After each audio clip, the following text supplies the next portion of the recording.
What's up, guys? Coach Mac, Play Fast Football. If you take a look in the description box down below, we'll have some information on two of our sponsors, Game Strat Football, all right, which is basically our replay system that we use, our sideline replay system. It is the fastest, most advanced replay system on the market.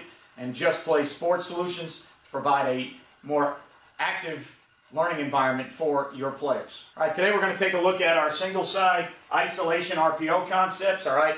So we're talking about our isolation play off of our veer scheme. We are a veer team, not a zone team, if you watch any of our videos in the past. All right, so our RPOs on our isolation play are actually the front side of our veer scheme. It would probably be the back side of your zone scheme. If you were a zone team, your RPO isolation game would occur on the back side of your zone scheme. So for us, we have to lock the front side of our veer scheme, which means our tackle has number 2 on the line of scrimmage. Our guard has number 1 on the line of scrimmage, depending on where he is. All right, if number 1 on the line of scrimmage is inside, our guard's going to work with the center back to the backside inside linebacker. And then we're going to be locked, all right, over here with the 3 technique and the 5 technique. So if you get a 3 and a 5 and you're covered here, all right, and this guard is not working with the center, then with the 3 and the 5 on the backside of the play, we already have hat placement and leverage based on where the play's going. We want to make sure that those 2 players don't cross our face, all right?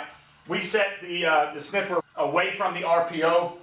We can set the sniffer to the RPO, but the reason I set them away sometimes is because if I think I can get the 3 technique where the sniffer is, then when I run the isolation on the backside, I'm getting the isolation at the bubble as opposed to the 3 technique side. Because we're a tempo team, we will run the isolation play at the 3 technique if we have it called, and that's the way the front is. But if I know how the team is going to line up and I can get them to put the 3 technique to where we put our sniffer, then I can put the sniffer strong, bring him back to isolate weak so that we can run the play at the bubble. All right, so 6 on 6 in the box. 7th guy on the front side, all right, is pre-snap access. So if he's somewhere where we feel like he's going to make plays in the run game, we can't block him. We've got to throw the ball outside, all right, to our access throws. We've got to be able to do something to get him to remove himself from the box.